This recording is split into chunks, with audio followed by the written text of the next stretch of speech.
प्यारी साध संगत जी, प्यार से बोलिए जी, धन निरंकार जी। प्यारी साध संगत जी, केरल की एक लोक कथा है। किसी गांव में एक मंदिर था। मंदिर के पुजारी और उसकी पत्नी भगवान के भक्त थे। प्रतिदिन पति पत्नी मंदिर की सफाई किया करते थे, पूजा अर्चना की सामग्री जुटाते और मंदिर में आने वालों को भोजन कराते। वह दोनों निसंतान थे। जब भी ओणम का त्यौहार आता, वह उदास हो जाते। पुजारी की पत्नी तरह तरह के स्वादिष्ट पकवान बनाती। उसके हाथ की बनी सांबर, रसम, ओलन व अवियल बहुत मज़ेदार होती थी। गांव भर के बच्चे उसके घर जाकर पहुंचते और भरपेट भोजन पाते। जाते समय वह सभी को मुट्ठी भर शक्कर पराठ देती। इसी तरह दिन बीत रहे थे। एक दिन एक नबुंदरी ब्राह्मण उस मंदिर में आया। वह गरीब अपनी बेटी की शादी के लिए धन एकत्रित कर रहा था। मंदिर में भोजन मुफ्त मिलता था। उसने खाने से पूर्व नहाना उचित समझा। अपने धन की थैली को स्नान कुंड के किनारे रखकर वह स्नान करने लगा। स्नान करके लौटा तो थैली वहाँ नहीं थी। उसने सभी से पूछा, परंतु कोई भी थैली का पता ना बता सका।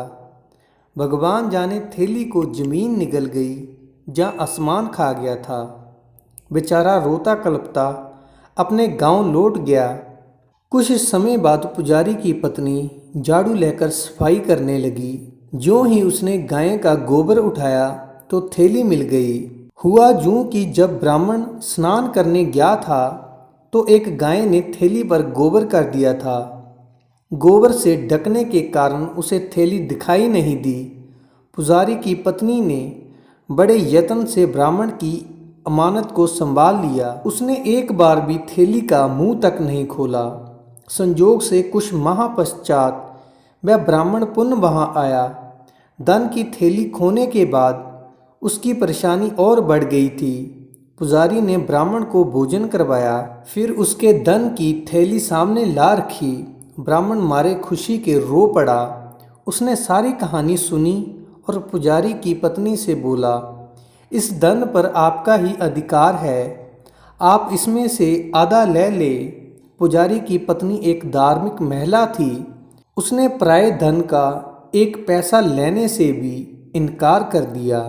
ब्राह्मण ने प्रसन्न होकर उसे वरदान दिया, अगले ही वर्ष तुम एक प्रतिभाशाली यशस्वी पुत्र की माता बनोगी। ऐसा कहकर ब्राह्मण लौट गया। अगले वर्ष पुजारी की पत्नी ने अपने मन की मुराद पाई। जानते हो क्यों?